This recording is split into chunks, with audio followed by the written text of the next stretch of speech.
Hello everyone, welcome to our YouTube channel. In this, we are going to discuss about Twickenham Garden, a famous poem by John Donne, written.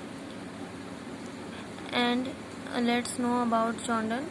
So, John Donne was born in 1572, died in 1631. In this poem, Twickenham Garden, he addresses Miss Lucy, who was his patroness.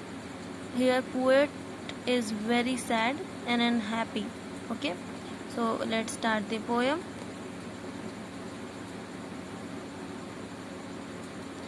Twickenham Garden, blasted with sights and surrounded with tears, hither I come to seek the spring, and at mine eyes and mine ears receive such a balm as ever cure everything. But O self-traitor, I do bring the spider love which transubulates all and can convert mana to gull, and that this place may be thoroughly be taught true paradise, I have a serpent brought. First stanza जो हमने किया उसमें poet बहुत ही दुखी है और वो disheartened है, इसलिए वो ट्विकनेम गार्डन में आया है. ठीक है, तो फिर इस गार्डन में आया है ताकि वो अपना दर्द गम को भुला सके. यहाँ पर आकर उसे खुशी मिलती है जब वो यहाँ के आसपास देखता है पेड़ पौधे और चिड़ियों की चहचहाट, उसकी मधुर आवाज़. वो यहाँ सुख की अनुभूति करता है. और फिर लेकिन जो नेक्स्ट लाइन है जिसमें हम पढ़ेंगे तो उसमें वो बोलता है कि oh self traitor I do bring spider love which transmutates all and can convert mana to gold. मतलब यहाँ पे वो कहता है कि मैं आत्मद्रोही हूँ, मैं अपने साथ स्पाइडर लव लाया हूँ जो डिवाइन फ्रूट मना टू गला, मना को भी गला में कन्वर्ट कर सकता है, मतलब अमृत को विष में कन्वर्ट कर सकता है. ठीक है, तो अगर हम इस प्लेस को पैराडाइज यानी स्वर्ग मान लें तो मैं यहाँ पर सरपेंट लाया हूँ, सांप लाया हूँ. ये लास्ट की जो 2 लाइन्स है उसमें ये कहा गया है. ठीक है, तो अब हम पढ़ेंगे सेकंड स्टैंजा की ओर. सो हम सेकंड स्टैंजा पे आ गए हैं. सो यहाँ पे पोएट का दर्द फिर से उभर जाता है.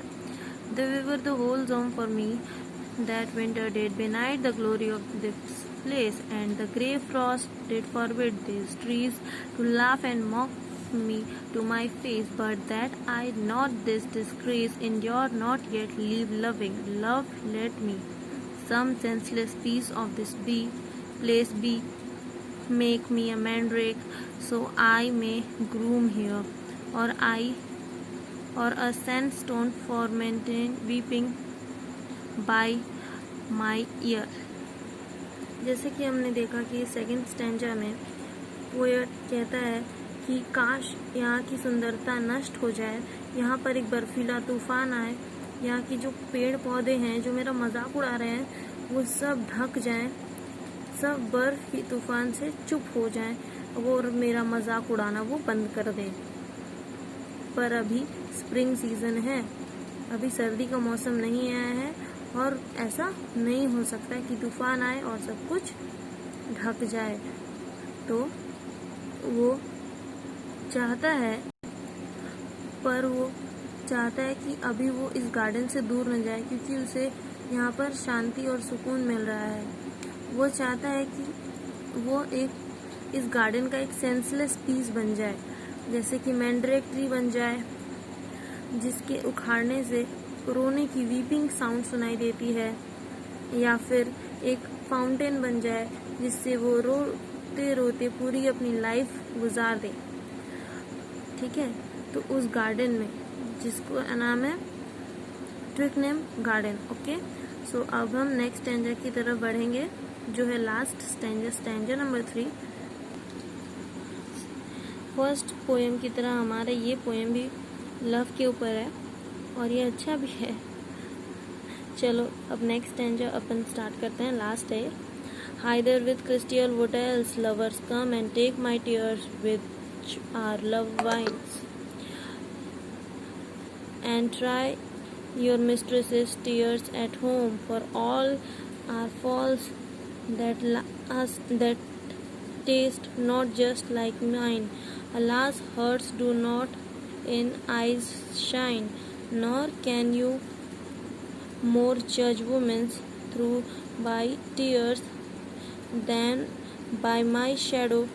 What she wears or pervisex, where none is true but she, who therefore true because her truth kills me. इस लास्ट स्टैंजा में पोएट कहता है कि लवर्स जो इस गार्डन में आएंगे वो एक छोटी सी कांच की बॉटल लेकर आए, क्रिस्टल बॉटल, जिसमें वो पोएट जो है उसके आंसू भरकर ले जाएं, जिसे वो लव वाइन भी कहता है, और वो अपनी लेडी लव के आँखों के आंसू से उसे मैच कराए। पोएट के टीयर्स और जो उनके लेडी लव हैं उनकी आंसुओं से मैच कराएं, और जाने कि क्या वो उनके लिए सिंसियर है, उनके लव के लिए वो सिंसियर हैं, लॉयल हैं या नहीं। अगर हाँ उनसे मैच कर जाता है उनके टीयर्स तो हाँ वो लॉयल है, अदरवाइज नहीं है। पोएट कहता है कि महिलाओं या वुमेन्स जो हैं उनकी आँखों से, उनके पहनावे से उनके लव को जज नहीं कर सकते, क्योंकि वो सच्ची नहीं होती, वो बिगड़ी होती हैं। पोएट कहता है कि इस लव में महिलाएं सच्ची नहीं होती, सिर्फ एक ही महिला है जो सच में अच्छी है, ट्रू है, उसका लव भी ट्रू है, बट वो पोएट को बहुत ज़्यादा दुख पहुंचाती है। उसकी वास्तविकता, जो उसकी सच्चाई है, जो उसका ट्रुथ है, उसे पोएट को बहुत ही दुख पहुंचता है। जैसे कि मैंने बताया था वो यहाँ पे लूसी को एड्रेस कर रहे थे, तो फिर वो कहते हैं जॉर्डन कि सिर्फ एक ही वुमेन है जो ट्रू है और उसकी ट्रुथ मुझे मारती है, दर्द पहुंचाती है। तो फिर सिर्फ यहाँ पे लूसी को वो कहते हैं कि लूसी का लव ही ट्रू लव था और बाकी सब फॉल्स लव हैं। बाकी सारी जो वुमेन्स है वो परवी सेक्स होती हैं और उन्हें जज नहीं करा जा सकता कि वो आपसे कितना प्यार करती हैं, उनका प्यार सच्चा है कि नहीं है। बट जो लूसी है जिन्हें ये एड्रेस कर रहे हैं, बट इनका नाम लिया नहीं गया है डायरेक्टली, तो यही इस पोएम में बताया गया है कि वुमेन होते हैं वो परवे सेक्स होती हैं, वो ट्रू नहीं होती। लेकिन एक ही वुमेन है जो ट्रू है, लेकिन उसकी ट्रूथ ही पोएट को हर्ट करती है, बहुत ज़्यादा हर्ट करती है, जिससे वो डिसहार्टेड होके इस ट्विकनम गार्डन में आया है। And at last I want to ask a question कि name the country with no traffic signals, name the country with no traffic signals. आपकी आंसर्स का मुझे इंतज़ार रहेगा, कमेंट बॉक्स में मुझे बताइएगा। And at last I would like to say that please मेरे चैनल को सब्सक्राइब कीजिए, लाइक कीजिए और शेयर कीजिए। तो आप ये कैसे करेंगे? अरे बेल आइकन को भी तो दबाइएगा ना, सारी चीज़ें हो जानी चाहिए। Okay bye.